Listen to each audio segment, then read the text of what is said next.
This video is about the mean and the variance and standard deviation of a binomial distribution.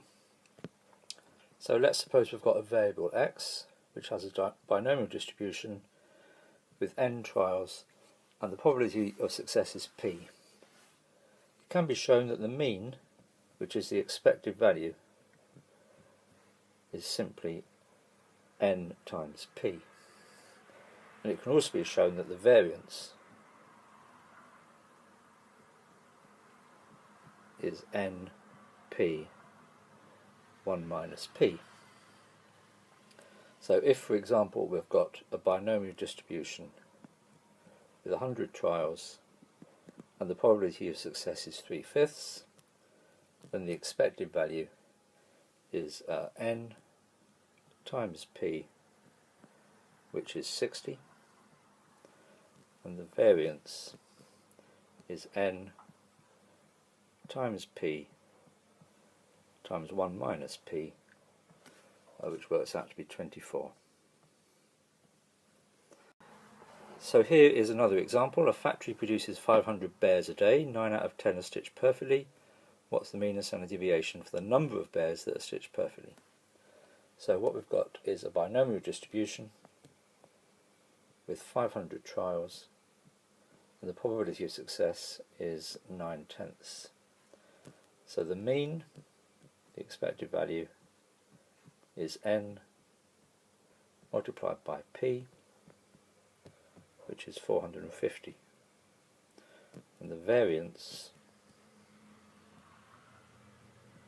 is n times p times 1 minus p, which works out to be 45. But as always, read the question. It doesn't ask for the variance, it asks for the standard deviation. So the standard deviation is the square root of the variance, which is 45, or 6.71 to 3 significant figures. So here we've got the final example. In this case we don't know what the number of trials is. We don't know the probability of success, but we do know that the mean is 20, and we do know that the standard deviation is 2. So the variance, which is np 1 minus p, must be 4. The variance is the standard deviation squared. So we've got two simultaneous equations. Np is 20, np 1 minus p is 4. Little shortcut here is to realise that np is 20, so that part there is 20. So therefore we get 20 1 minus p equals 4. From here np is 20, so I've written 20 there.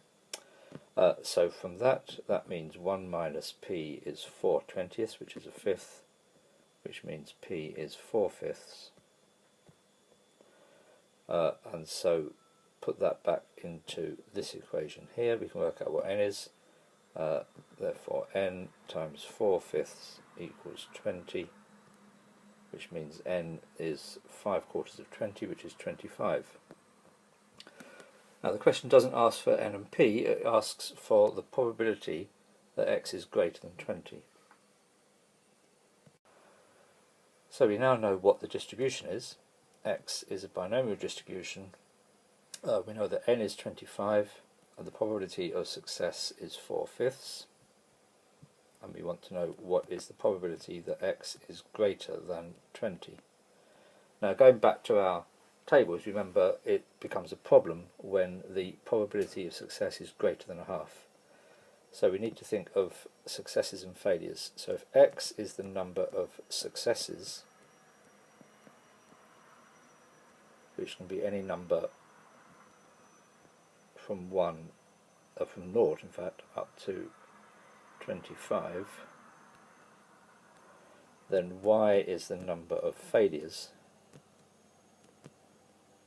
So if we've got 0 successes, we must have 25 failures. If we've got 1 success, we must have 24 failures. If we've got 2 successes, we must have 23 failures, and so on. So this becomes like this: 22 successes is 3 failures. All these numbers add up, all these pairs of numbers add up to 25. So what does this show? What we're looking for is x to be greater than 20.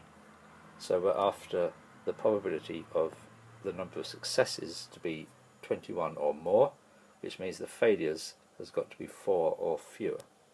So the probability that x is greater than 20 is the probability that y is less than 5, or y is less than or equal to 4.